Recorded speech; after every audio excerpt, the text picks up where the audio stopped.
Monsters! Welcome back to my channel. So, it's another episode of my vlog. Today, magchikahan naman tayo. Pag-usapan natin yung mga Pinoy na nandito sa Taiwan. I've been living in Taiwan for 17 years and before that, I was also an OFW. So, meron akong na-experience as a foreign workers and marami na rin akong nakilala ng mga OFW dito. So, na-experience ko din yung mga na-experience nila now. So, today's topic is all about the foreign workers. Ano nga ba yung mga problema nila, mga problema ng Pinoy dito, and tingnan natin paano ba yun mareresolve. So, remind ko lang po ha, everything that I will discuss in this video, na-experience ko din po, and some of it ay yung mga nababasa ko po sa mga Pinoy forums dito. So, halika, pag-usapan natin. First one is yung working environment. Most Pinoys here are for work. So, syempre, ang una nilang problem is yung sa workplace nila mismo. So, iba kasi yung expectation namin before na napunta rito versus sa reality nung pagdating namin dito. So, sa isip namin noon, ang abroad, malaki ang kita, madali lang, but hindi namin in-expect na pagdating pala rito, iba yung, alam mo yun, yung madami kang makakasama. Kasi sa isang company, merong Thailander, merong mga Indonesians, meron ding mga Vietnamese. So, hindi lang mga Chekwa ang makakasama mo. So, iba-iba kayo ng lahi.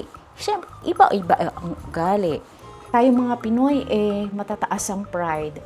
So, madalas hindi natin masakyan yung ibang lahi. So, ending, napapaaway.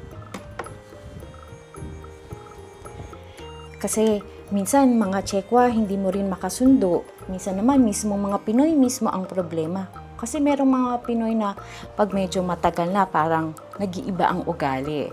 Parang hindi mo na ma-reach. Siyempre, nasa isip nila, kung ako nga yung nalagpasan ko, ikaw din dapat. So, problema ng iba, yung mga bago, instead na tulungan sila or tulungan sila ng mga matatagal dito, parang ini-ignore daw sila. Mga ganong experience ba? So, dapat matibay ang loob mo at pagharap sa ganyan.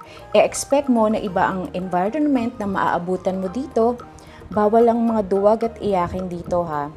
Kung mataas ang pinag-aralan mo or position sa Pilipinas, dito baliwala yun.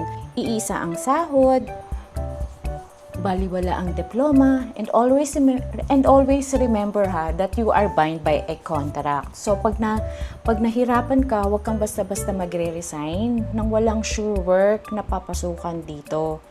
Kasi dahil pwede kang mapauwi ng amo, yung iba kasi akala nila kapag ayaw na nila, parang nasa Pilipinas lang na pwede silang mag-resign. Hindi po. You are bound by a contract. So, kailangan mong tapusin yon. Sayang naman yung mga pinagagastos nila sa Pilipinas kasi bigla silang umuwi. So, ihanda mo ang sarili mo sa matinding pagod pag nandito ka kasi ang work dito is around 8 to 16 hours. So, tibayan mo ang loob mo at masasanay ka din and at the end, magiging okay ang lahat. Kung ako nga diba, na kaya ko, ikaw pa. So, always keep in mind na we are here to earn money. Yun lang. Next is salary and overtime. Taiwan basic salary as of 2024 is around 27,000. So, mga 49,000 pesos siya. But because of taxes, yung mga dorms, ganon, minsan natitira nilang is around 20 to 23,000.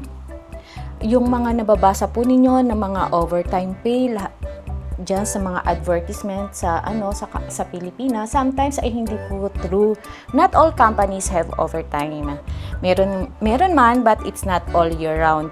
Meron ding season mga job orders po kasi dito. At hindi lahat ng company ay pare-pareho ha. Yung iba kasi naiinggit sa mga friends nila na madami daw OT. Bakit daw yung company nila wala? So bear in mind na hindi po lahat ng company ay pare-pareho. So kapag napunta ka sa company na na madaming OT, okay, sige lang, mag-OT ka, di ba?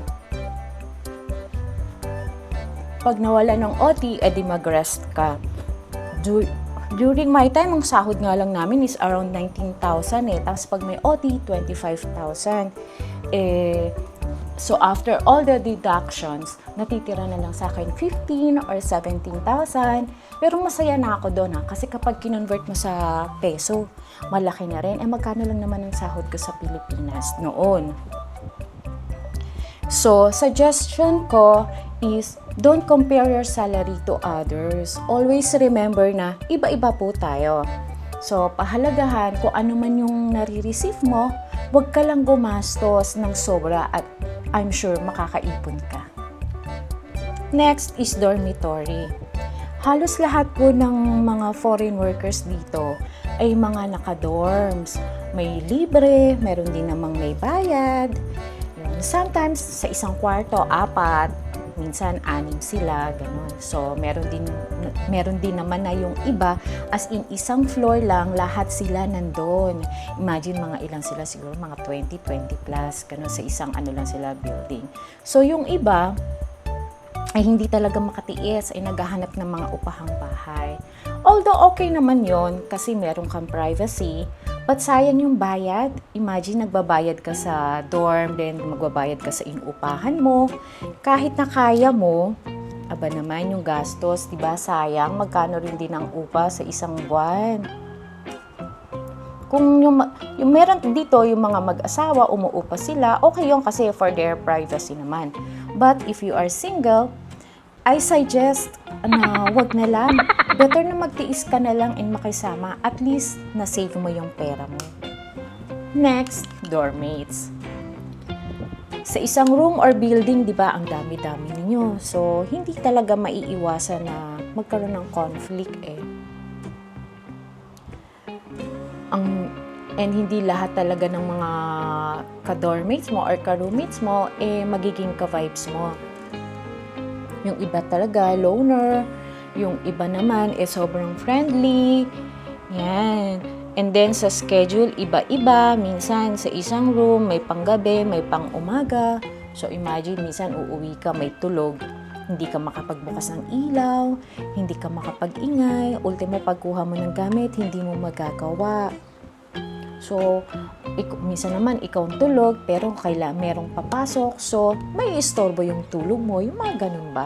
So, minsan, di mo talaga magagawa gusto mo. And, pag magkakasama ang mga Pinay, madaming chismis.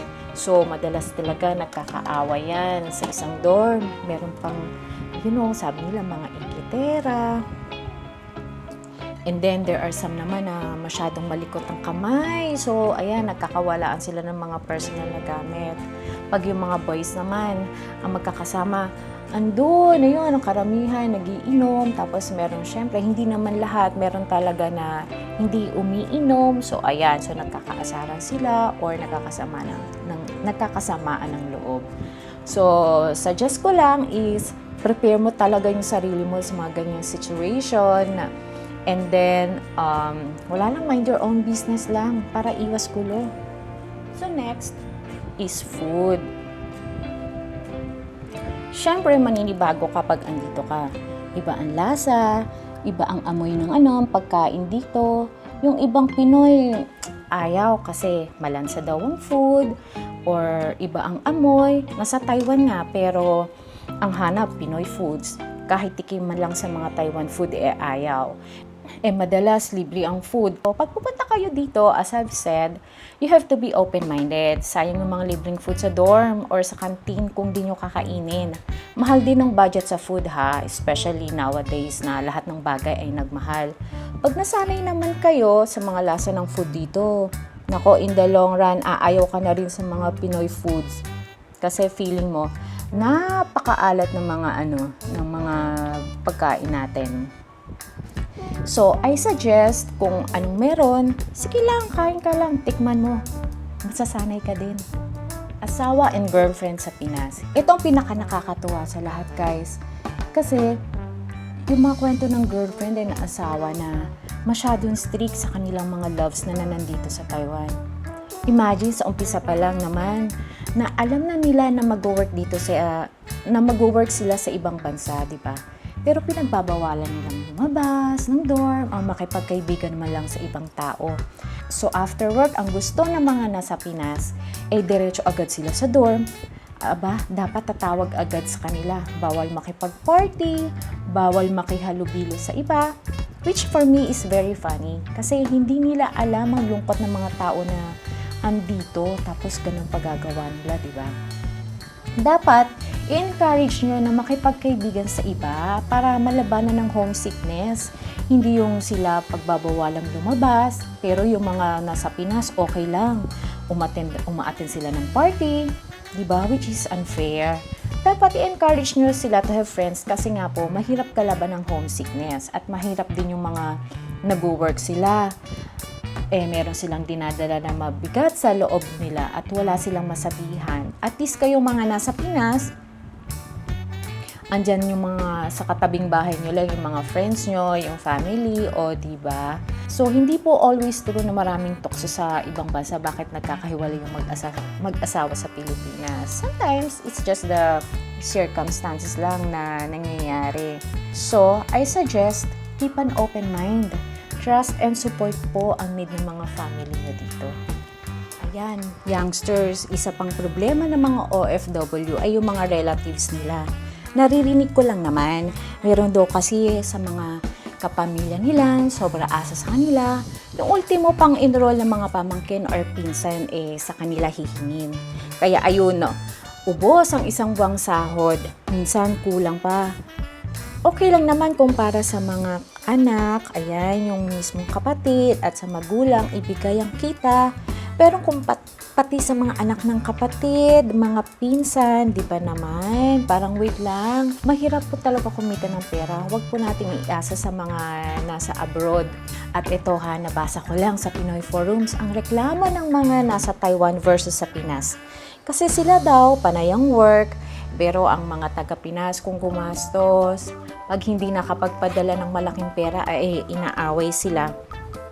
Without knowing na hindi nila alam ang hirap ng mga kumikita. So I suggest sa mga Pinoy dito, wag ibigay lahat. Wag ibigay lahat ng luho ng mga tao sa Pilipinas. Lahat tayo ay may responsibility. Sometimes, we also need to set boundaries, diba? Utang.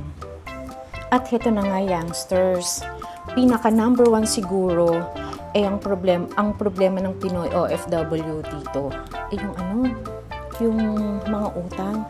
Normal lang naman ang may utang, kahit ako may binabayaran din ako But one of the problem is yung magagarantor ba sila, especially sa mga friend nila na nakilala dito sa Taiwan. That is a big no-no. Madalas kasi natatakbuhan sila. So, ang ending, sila yung hinahabol ng mga lending companies. Since sila yung nag-guarantor, yung iba naman kasi as in hindi talaga nagbabayad. So, sa mga Pinoy forums, makikita mo mga mukha ng Pinoy na hinahunting nga ng mga pinagkakautangan. So, friends, be wise Huwag kayong basta papayag na maging guarantor. Okay lang kung magalit sa inyo yung friend mo, kasi hindi mo natulungan, pero at least walang sakit ng ulo, diba? So, there you go, youngsters. Tama muna tayo sa chikahan. Next time naman yung iba. Actually, napakadami pa ng problema ng mga Pinoy dito sa Taiwan. So, comment down below, youngsters, kung ano yung masasabi nyo sa topic natin at kung ano yung mga naranasan nyo rin habang nandito kayo. Don't forget to like and subscribe, So, cheers to everyone. Till our next chikahan. Ayusin ko muna yung makeup ko. Naku, hindi pantay. Look at may pilik mata. At saka yung aking eyeliner.